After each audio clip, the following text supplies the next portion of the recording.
นี่อิเล็กทริกด้วยเลยมันเลยเอามาฉีดครับมันนี่คุณตะปาเลยซิ่งเครื่องเงินนี่ชิดิโซบีสองโลก็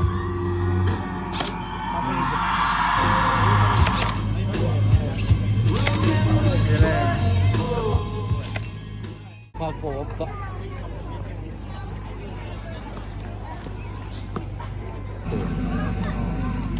Six mga jahate ne ba six da mari pan ga magadi dedi phangani manga pan ga magana dedi so phangani aduga nupa da pala di kem phangaroi iba pan te si na bo pham da pan ta ba makok ka body ga body si daina sai bo ngai ta makuk makok na ta ba sai to ga free 100 free ma ya roi how free ya le roi free ko mane six so dai ja trial da le di five ko ta ha le six so mari se ya le ba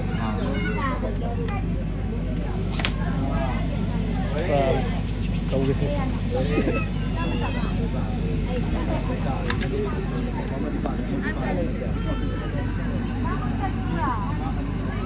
singer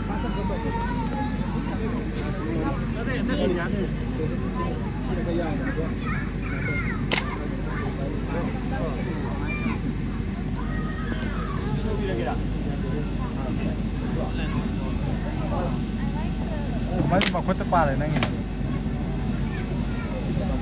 makok da pala amana makong ga dori ba da pa si makok da ma dedi so bi makok da ma pa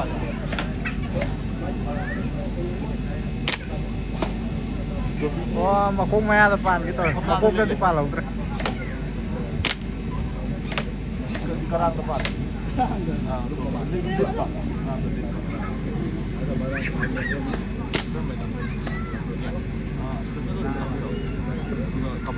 Boleh. Naik nak.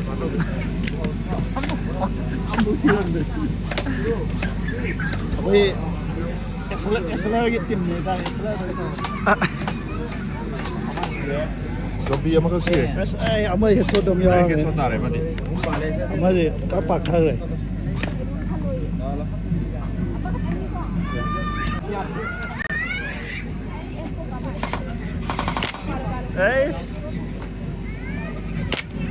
mà ấy cần đôi mi đi mà không pa doi lại mi doi pa le cái ấy ô ấy gì ai không rồi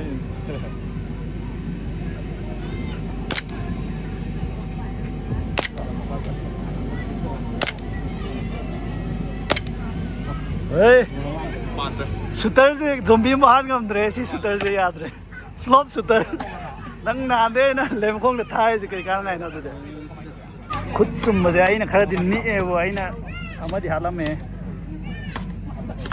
ai ni em doi sing do mo kwan de shever ji ki matang khangau do ba ja koi gi din no mai ka pa na ta na adai ke ta mai lai te Quay lại chơi. không có tụng nó đi trong nhà đó xong cái bộ gì lấy về đó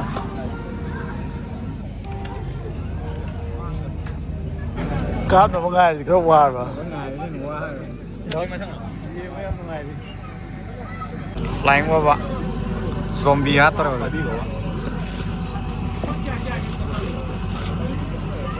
mari pan ba ko marina es ne manga pan si pa la ma makhong da pan be lo to makhong ko da pa la ti si dam ne lo ke ba anh am mà cápไป gas rồi mấy cái tất cả nó sẽ lùi rồi cái gì rồi Take the trial shot later. trial shot ti pi ro bro trial shot gum ne ama do ai di zombie manga ka ta lei ni da na si da ai di ama di trial shot gum ne ama miss to ro ga su manga chance lei ba ka plen to ba da ja Flying qua cáp rồi. Sih macam sini क्या अभी 40 mo pin 40 ada dia sini yang kena kana de rồi xí đâu bên asina sila sila to wa ne force sini ta kan bi am hele ba okay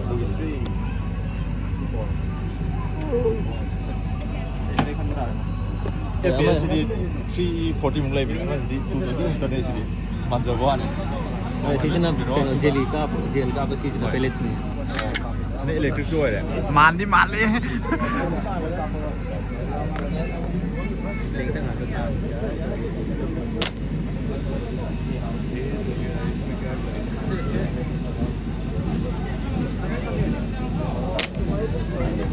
Kutta paale, ma kutta. Kutta ma paale, kudingda ma paale.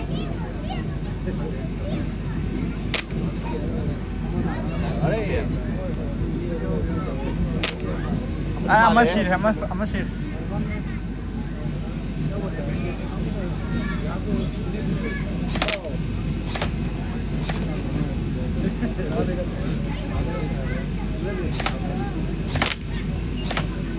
Yaad oh ani shimal side ke ani je shire Sake ni nang ganda paale. Som ki jai. nate som oi 1 2 3 4 5 6 sida ni panjale. As. Adu udre ka pa je. Ani kak shire. Shi tu ketang nak salam ba. Salam ba shi. Shi na to pom da tar ma di phang da ne price. ani pan mai ani shi bai dia da Amada ni pan beli kamai to. Mari share ga price. Manga share ga nang mai ketang kau kala pa. amma ka Okay. Ya masa ama shi ma je ani shi je le je. Azigi zombie je ga thai be hum kal le da. ya Se je na de le ma kong de tha re ne. Training to na. Ade proof ka to na ngi training.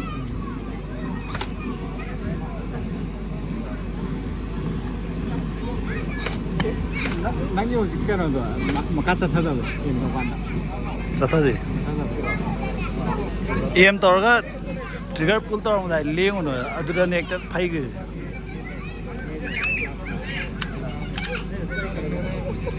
nang ke sai do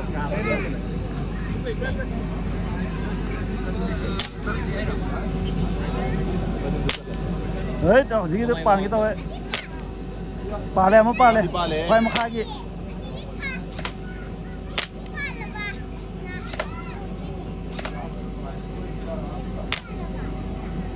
Qua rồi. Đấy, rồi. Kya gì ba? Zombie ma kak shire. amma ni kutta paale Sim khang ngani shi di zombie. Okay. shi ma khal zale ji ne Wait. Nobody cái laser à? Mama perfume mama le mal pakai le cuma sana semua seringan le Akwai din nong mai khara kapsa re. Nong mai ji hen re. Ngak koi go ya, ngak koi go. Asi asang mo jam tang kap ki tau ni se. upgrade to re asang ma mu ka to no se Pre tore har ho jing practice da practice kya so ni ne ba practice sang ko mo lai to ja ni so ro ai pan bam hayo ni har ki sana usar ni pare ka bam da be bit ani bang ko ni ro ni ko ni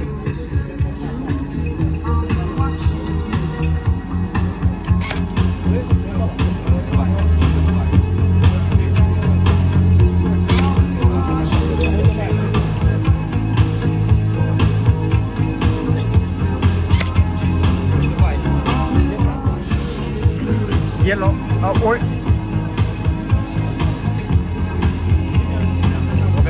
Kitang study tore.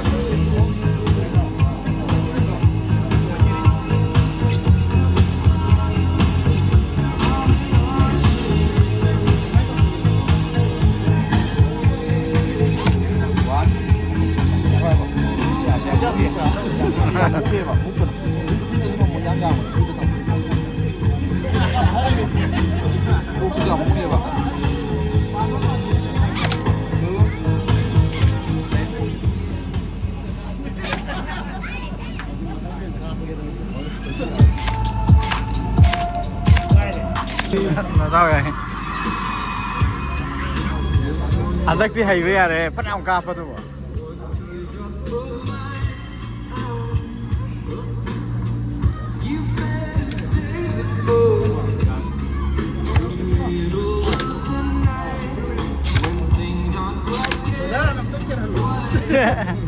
em nhau riêng kìa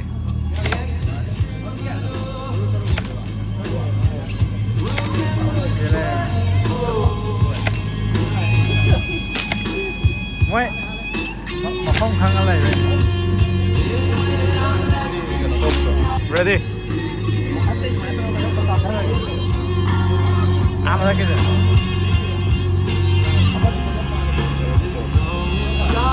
खरा वाले हैं Jauh pikir berapa sih deh? Bisa, kok yang foto udah sih si kentang amusan, si ini pun amusan. Ini kan ya, ini kan lagi tuh. Ya orang dia, lain malah di luar kita aja. Lain malah di price, mau bit tinggal ni.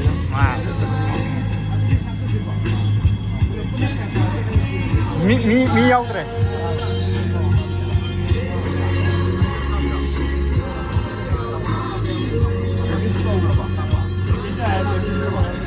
Rồi, to.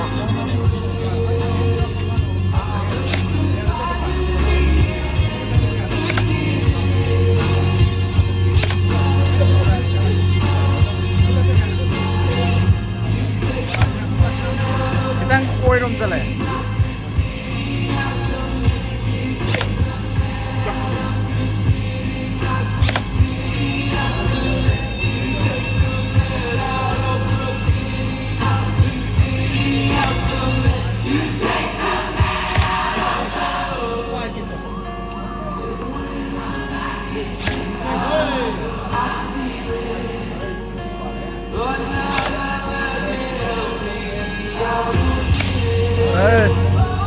Ani kau ke hal le?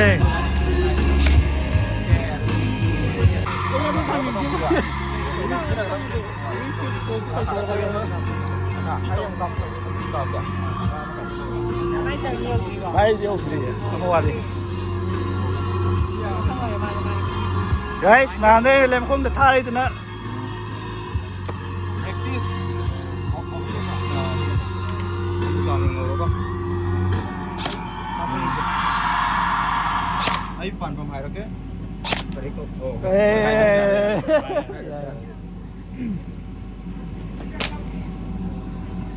क्या नहीं आने यार मो ठीक है हाँ ध्यान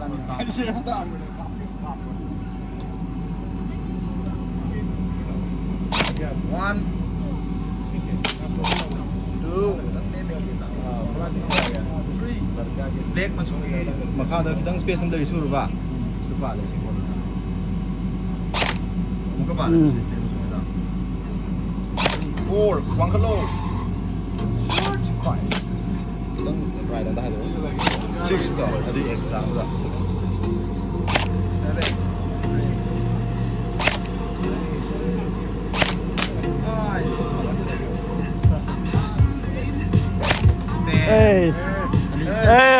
Zoom terus.